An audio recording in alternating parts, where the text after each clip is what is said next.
Our first stop in this program is to cultivate your mindset. We need in any area of our lives to develop and cultivate our mindset. And we need to develop a growth mindset. That's more than just a positive mindset, because just being positive in itself isn't sufficient. We need to think about how we continually grow ourselves and the way we think about the world. And your mindset forms the foundation for all of that. So it's really important that we start here.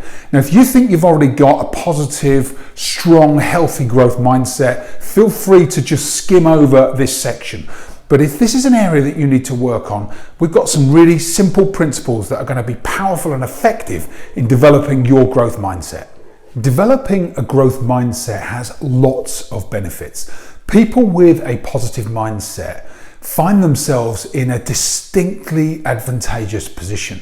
You are not only more resilient under stress and pressure, we find that people with growth mindsets have a better outlook on life, they are happier, and that happiness can be measured by what's known as the happiness index.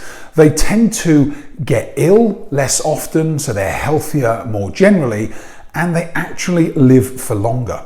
So there are lots of reasons why you should do this. Now, in a sales context, people with a positive mindset see opportunity rather than barriers. They're able to continue where people with a less positive mindset tend to stop or falter. And if you can cultivate a positive growth mindset, you will find yourself almost unstoppable as a sales or a business person. And you'll start to look at things in a way that enables you to keep going where other people just aren't able to continue. Now, the research shows that for most people, we spend around 50% of our time thinking about negative thoughts, about 30% thinking about positive thoughts, and about 20% in this neutral zone. So 70% of our time is either neutral or negative, and only 30% is positive. Now, you put yourself in quite a challenging sales or business development position or a business leadership position, and you can imagine that if you don't cultivate and foster that positivity, it's very easy to spend a lot of our time in the negative zone. So understanding how important this is critical for us to really start to establish our position as a high-performing salesperson or a sales leader. The great news is that those numbers, they're not fixed. Our mindset is not fixed. We have this ability to cultivate it, to learn, and to grow exactly the way we need to. Now, the first step is always awareness.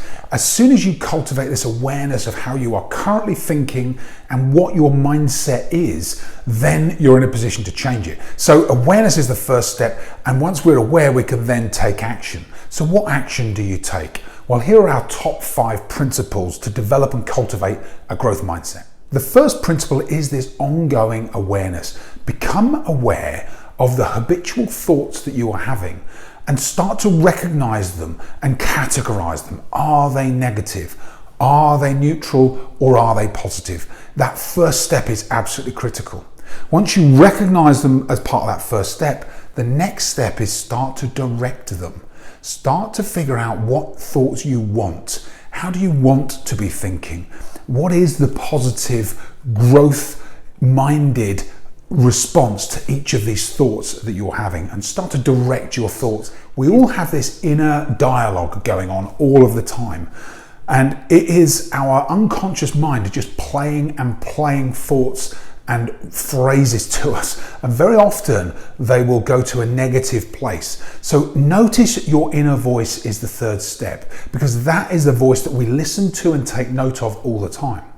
The fourth step then is to start to direct that inner voice, and it's often called the inner critic, but with constant attention and recognition of what the dialogue is, we can move that critic to become a coach and start to ask us empowering questions and having a more positive, empowering discussion with ourselves. So notice the voice is the third step. Start to direct it and turn it from critic to coach is our fourth step.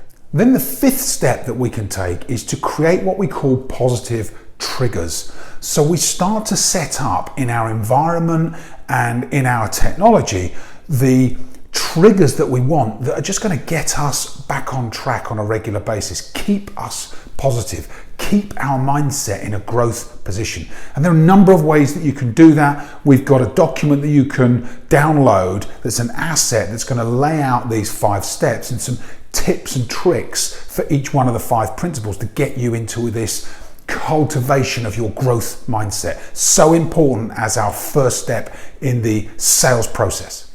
Now, self-coaching questions are really important. If you can get into this habit of asking yourself questions that are only empowering, that only have a positive answer to them. Things like, what is this situation here to teach me? How can I make the best of what is happening here and now?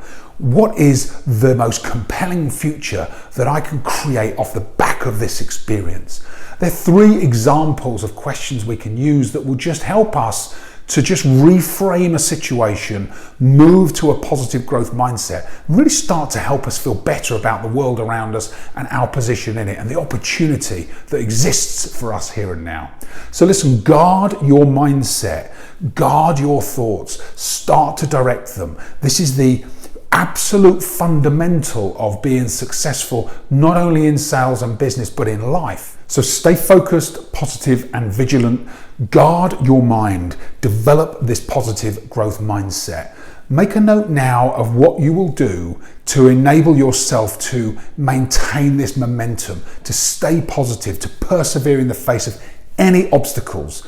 And that is a foundation that will serve you for your entire sales or business career. It will also help you in other areas of your life. So get this down, work it out now, and create your ritual and routines that are going to keep you positive, growth-minded.